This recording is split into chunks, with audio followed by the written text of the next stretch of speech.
લાય કળુભાઈ કેમ હાથમાં કોથળિયું પહેરી?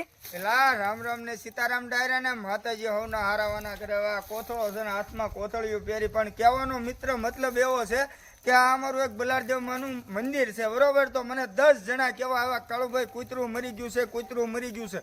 પણ 10 માંથી કોઈ એવો માણસ ન મળ્યો કે કૂતરું છે ને જ્યારે મરી ગયું હોય ને ત્યારે એને યોગ્ય જગ્યાએ દાટી અને કરે. અત્યારે ખરેખર મને જ્યારે માહિતી મળી આ કૂતરું એટલું બધું હળી ગયું છે, જીવડા પડી ગયા છે, તમને વિડીયોમાં બતાવાય એવું નથી. તો સારી જગ્યાએ મર્યું છે. આ જુઓ તમે લાકડાનો ગોળો છે એમાં કોઈક નાખી ગયું તો એ 5 ડગલા ભરી અને આગળ જવાનું મન ન થાય એને. તો કાંઈ વાંધો નહીં ભાઈ, કદાચ તમારથી થાય ન થાય એ અમને નો ટેન્શન. પણ તમે એક ખાલી વિચાર કરજો કે આની જગ્યાએ કોઈ બાળક હોય બરોબર, એનું મૃત્યુ થયું હોય, એ તમારા પરિવારનું હોય તો તમે તરત એની સારવાર એની વિધિ જે થતી હોય એ કરો. પણ આવા જે અબોલ જીવ હોય એ રોડે રખડતા હોય, રોડમાં છેપાઈ ગયેલા હોય કે કોઈ પણ જગ્યાએ મરી ગયા હોય તો એનો કોઈ આશરો લેતું નથી બરોબર.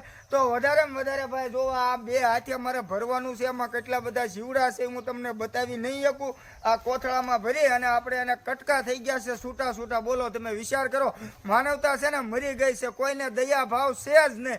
પણ કાંઈ વાંધો નહીં, આપણથી જેટલું થાય એટલું આપણે કરીશું. અત્યારે સવારમાં જાગીને આપણે આ કામ કરવાનું છે પેલું. તો એ કોઈને તો કરવું નથી પણ અમને કહે છે તો વાંધો નહીં, અમે કરી નાખશું.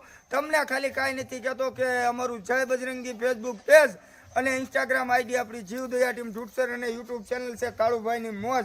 બાકી બહુ દુર્ગંધ આવે છે પણ આપણને માતાજીની દયા છે, આપણને કાંઈ હૂક ન ચડે, કોઈ પણ વસ્તુ થતું નથી. એટલે આપણે ભરીને એને યોગ્ય જગ્યાએ પોગાડશું. બાકી રામ રામ ને સીતારામ ડાયરાને.